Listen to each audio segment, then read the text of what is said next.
Hello friend, જય શ્રી કૃષ્ણ. તમારું સ્વાગત છે મારી પરીસ કિચન યુટ્યુબ ચેનલમાં.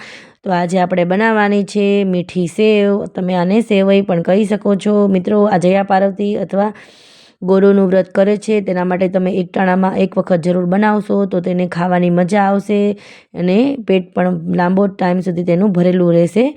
તો મોળી વસ્તુ અથવા ખારી વસ્તુ નથી ખાવાની, તો આપણે આવી રીતે ગળી વસ્તુ આવી રીતે તમે બનાવીને ખવડાવશો તો એને ખૂબ ભાવશે અને પેટ પણ ભરેલું રહેશે.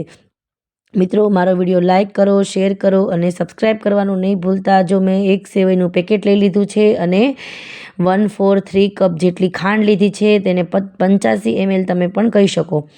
તમે આ એક પેકેટમાં 1/4 કપ ખાંડ નાખશો, 85 ml ખાંડ, તો એકદમ ગળી પણ નહીં થાય અને મોળી પણ નહીં લાગે, મીડિયમ થશે. એટલે આપણને ખાવાની પણ મજા આવશે. છોકરીઓને બહુ ગળી નહીં ભાવે, એટલે તમે આવી રીતે બનાવશો તો મીડિયમ થશે.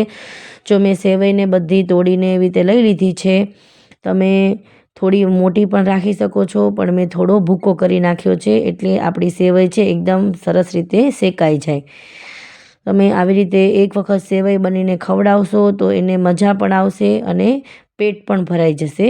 હવે હું સેવઈને સાઈડમાં રાખી અને દૂધ લઈ લઉં છું. દૂધ મેં મારે ક્વોન્ટિટીના હિસાબથી લીધું છે, 1 થી 1.5 વાટકી જેટલું. પછી તમારે અંદર સમાય એટલું આપણે નાખવાનું છે. થીક રાખવાનું છે આપણે, એટલે તમે નાખશો એટલે તમને તરત જ ખબર પડી જશે. હવે હું આમાં 2.5 ચમચો જેટલું હું ઘી નાખીશ. તમારે વધારે ઓછું કરવું હોય તો તમે કરી શકો છો. હવે હું થોડુંક ઘી ગરમ થાય પછી હું સેવને નાખી દઈશ. આપણે પહેલાં સેવને શેકી લેવાની છે. એકદમ ધીમા તાપે શેકીશું, નહીં તો આપણી જે સેવ છે તે બળી જશે અને તેનો સારો ટેસ્ટ નહીં આવે, કડવો ટેસ્ટ આવશે. તો આપણે એકદમ ધીમા ગેસે સેવને શેકી લેવાની છે. મિત્રો, તમે આવી રીતે એક વખત સેવ બનાવશો તો મીઠી સેવઈ ખૂબ જ ટેસ્ટી અને ખૂબ જ મજા આવે છે ખાવાની. તમે આવી રીતે એક વખત જયા પાર્વતીનું વ્રત કરે છે છોકરીઓ અને ગોરોનું વ્રત કરે છે, તો તમે એકટાણામાં એક ટાઈમ આવું બનાવીને ખવડાવશો તો તેને ભાવશે પણ અને મજા પણ આવશે ખાવાની. તો હવે આવી રીતે આપણે બધી સેવઈને શેકી લેવાની છે એકદમ ધીમા તાપે. હવે હું આ સેવઈને થોડી વાર માટે બીજા ગેસ ઉપર મૂકી અને અહીંયા હું દૂધ ગરમ કરવા માટે મૂકી દઈશ, કેમ કે આપણે આ બે પ્રોસેસ છે તે એક સાથે જ કરવાની છે. એટલે હું એકદમ ધીમા તાપે સેવઈને શેકું ત્યાં સુધી આપણું સરસ રીતે દૂધ ગરમ થઈ જાય ત્યાં સુધી આપણે સેવઈને એકદમ ધીમા તાપે શેકી લેશું. બ્રાઉન કલરની થાય ત્યાં સુધી આપણે સેવઈને શેકી લેવાની છે. હવે આપણે એક દૂધનો ઉભરો આવે ત્યાં સુધી દૂધને ગરમ કરી લેશું.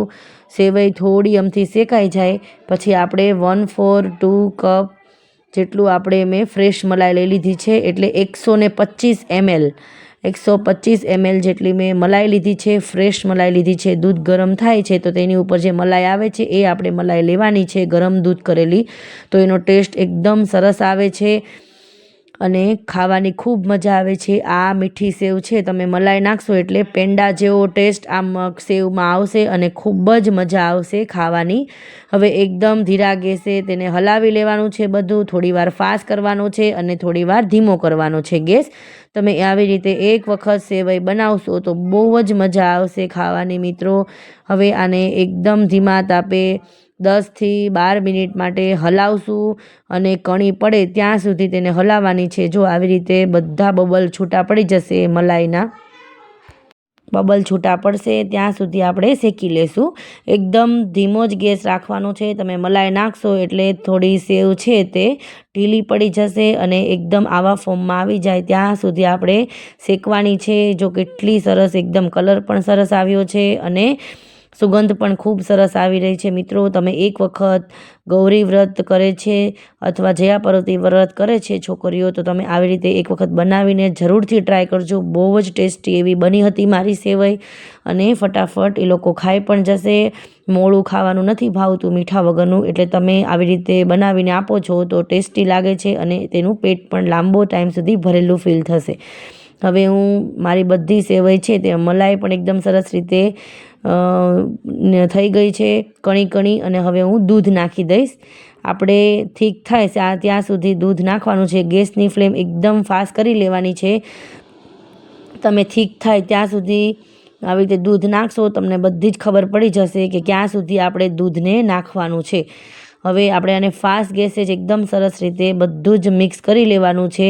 બધું મિક્સ થઈ જાય, થોડું ઘટ થઈ જાય પછી આપણે ખાંડ નાખવાની છે. ત્યાં સુધી આપણે ખાંડ નાખવાની નથી, નકર તો આપણી જે સેવ છે તે થોડી ચીકણી લાગે છે. તમે પહેલાં ખાંડ નાખી દેશો તો ચીકણી સેવ તૈયાર થશે. પહેલાં બધું દૂધ બળી જાય, સેવઈમાં બધું મિક્સ થઈ જાય ત્યાં સુધી આપણે આ દૂધ છે તેને હલાવવાનું છે. પછી જ આપણે તેમાં ખાંડ એડ કરીશું. બધું આવી રીતે હલાવી લેવાનું છે એક જ સરખું. મિત્રો, તમને મારો વિડીયો કેવો લાગ્યો તે કોમેન્ટ બોક્સમાં એક વખત જરૂરથી જણાવજો. હવે આપણે જે 1/4 કપ જેટલી ખાંડ લીધેલી છે, 85 ml જેટલી, 85 ml, તો તે આપણે બધી નાખી દેવાની છે. દૂધ સાથે સેવ બધી મિક્સ થઈ જાય ત્યાં સુધી દૂધ નાખ્યું આપણે. પછી આપણે મિક્સ થઈ જાય પછી જ આપણે ખાંડ નાખીશું, નહીં તો સેવઈ છે તે ચીકણી લાગે છે. તમે આવી રીતે ખાંડ નાખશો તો એકદમ સરસ છૂટી સરસ તૈયાર થશે અને ખાવાની ખૂબ મજા આવશે. એકદમ આપણી રબડી અને પેંડાના સ્વાદમાં સેવ બનીને તૈયાર થઈ ગઈ છે. મિત્રો, આપણે જે મલાઈ નાખી હતી તેનો ટેસ્ટ ખૂબ જ સરસ આવેલો છે. તમે એક વખત જરૂરથી બનાવી દેજો.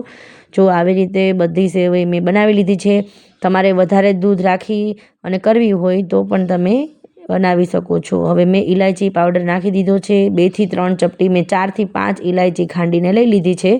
તમે આમાં ડ્રાયફ્રૂટ પણ નાખી શકો છો, પણ મારા ઘરે છોકરાઓને ડ્રાયફ્રૂટવાળી નથી ભાવતું તો મેં ડ્રાયફ્રૂટ સ્કીપ કરેલું છે.